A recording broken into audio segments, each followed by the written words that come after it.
There are moments when everything changes. Not gradually, not gently, but all at once.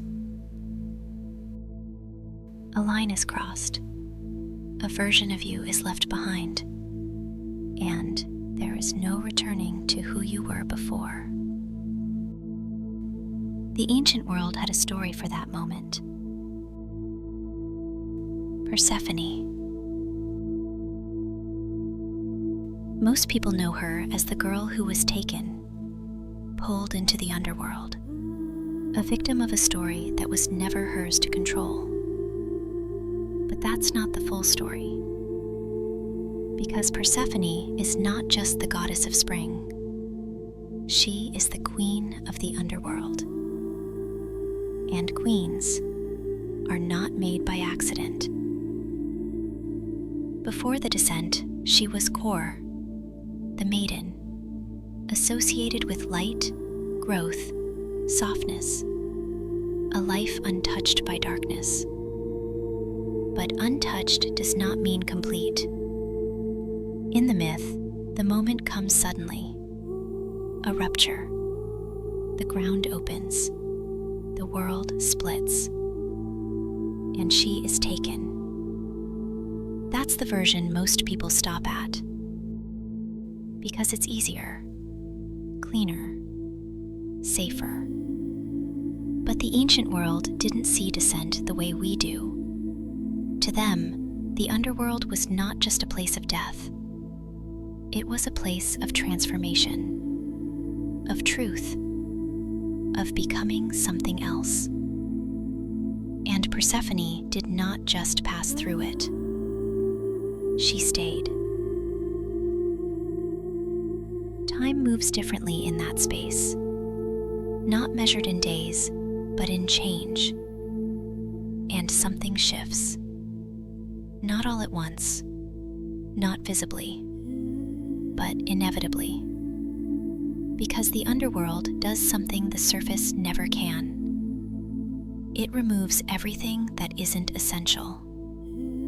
There is no performance there, no illusion, no version of yourself that exists for others. Only what remains. And that is where she changes. Not into something darker, but into something more defined, more aware, more powerful. The story tells us she ate pomegranate seeds. A small detail, but a permanent one. Because once you take something from the underworld, you are no longer separate from it. You are connected, bound to it, changed by it. And that change cannot be undone. So when she returns, she is no longer Kor. She is Persephone. And the world responds. The earth itself shifts with her movement. Seasons begin. Life rises and falls in rhythm with her presence. Because she now exists in two places at once, above and below, light and shadow, growth and stillness. She is no longer one thing, and that is her power. Because most people spend their lives trying to stay the same, trying to preserve a version of themselves that no longer fits.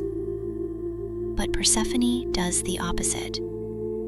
She becomes someone new, and she does not apologize for it.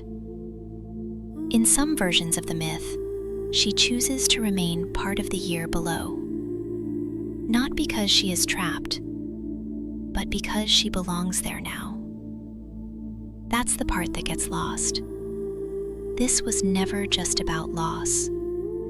It was about integration. Because real transformation doesn't erase who you were. It adds to it, expands it, complicates it, until you are no longer singular. You are layered, and that makes you harder to define, harder to control, harder to reduce to something simple. And that is where her story begins to shift. Because power that exists outside of simplicity makes people uncomfortable. So Persephone is often remembered as the girl who was taken, not the woman who became something else, not the queen who learned to move between worlds, not the figure who embodies transformation itself. But that version of her still exists, just quieter, just beneath the surface. Because the underworld was never just a place. It is a moment, a threshold, the space you enter when something ends, and something else begins. And you cannot go back. You can only move forward, changed, defined by what you've seen and what you've survived. Because transformation is not always gentle. It is not always chosen, but it is always real. And once it happens, you carry it with you, in the way you see, in the way you move, in the way you understand things others don't. And that is where Persephone lives, not just in the myth, but in every moment where someone becomes something new and cannot return to who they were before. Not as loss, but as power. Because the version of you that crosses that threshold is not weaker, is not broken, is not gone. It is changed. And that kind of change is not something to fear. It is something to recognize.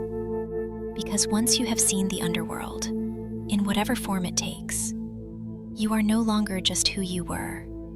You are both. And that is where real power begins. Magen and Moon, where ancient symbols, ritual, and quiet power meet. If this spoke to you, subscribe and stay a while.